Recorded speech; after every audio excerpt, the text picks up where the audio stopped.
So like out of all the subjects, I feel that landscapes are the hardest to paint from photos because there's so many things in a photo of a landscape that can trick you. So that's what I'm gonna talk about in this video.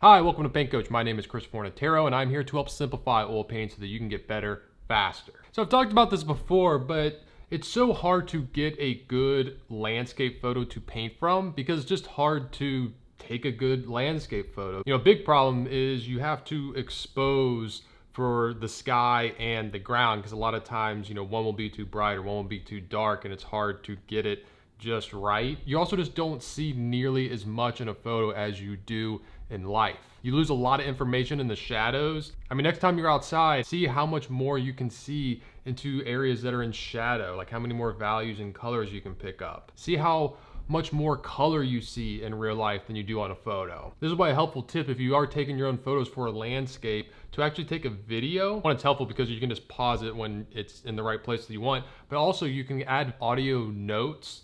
So you can actually be talking over top of the video, pointing out things that you see are different in real life from the photo. And you can use that to help you when you go to paint. Now there are a lot of different ways that photos can trick you, but I'm gonna focus specifically on one way, which is atmospheric perspective. It's really hard to pick up on atmospheric perspective in landscape photos. Now, atmospheric perspective consists of a few different things.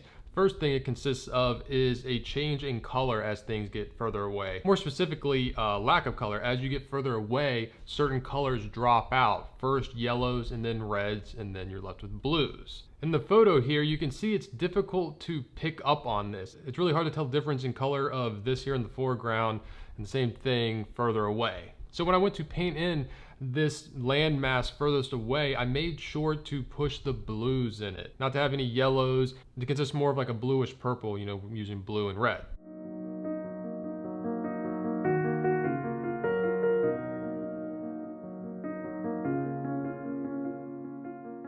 Even when I painted the lights of the trees here, I used a green that had little yellow in it. I pushed the blue and the red more in my green mixture.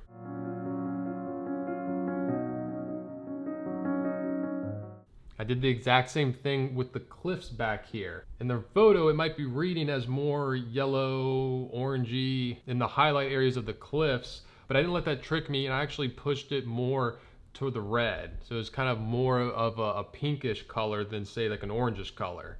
And this is gonna help it sit back there in the distance.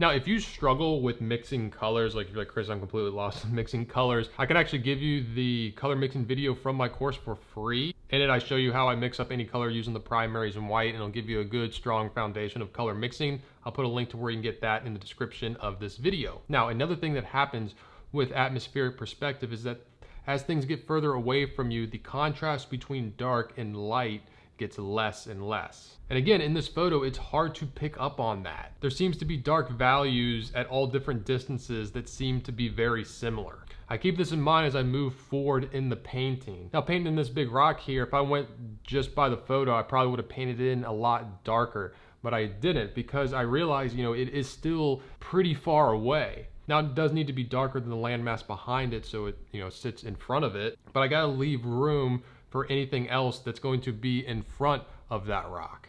Another good example of this is in that landmass that I painted in the back. You can see all the different colors that I'm using, whether it's, you know, the light of the cliffs, the shadow of the cliffs, the shadow of the trees, light of the trees, anything back there. All those colors and values are pretty close together. And having all those colors and values closer together is going to sit them further in the distance. Now, the last thing with atmospheric perspective is as colors get further away from you, they're gonna get less saturated. So for example, in this painting, as I move forward, I'm gonna let my colors get more saturated. Like once I start putting in the greens up front here, I let those greens be greener. I let them have more yellow and reds in them. We're just gonna sit them in front of the other greens that I've put in behind them. I do a similar thing with the color of the rock cliffs. I let the colors get a little more saturated there. Same thing with the sand. I let there be a little more orange in the wet sand in the foreground than I do as it gets further away. You can see with the sand, as it gets further away down the beach, it gets grayer and grayer. Now, one last little bonus tip has to do with simplification. And the thing to help you push the depth in your painting is try to paint things that are further away a lot more simply. You know, less brushwork, less detail. It's gonna sit it in the background.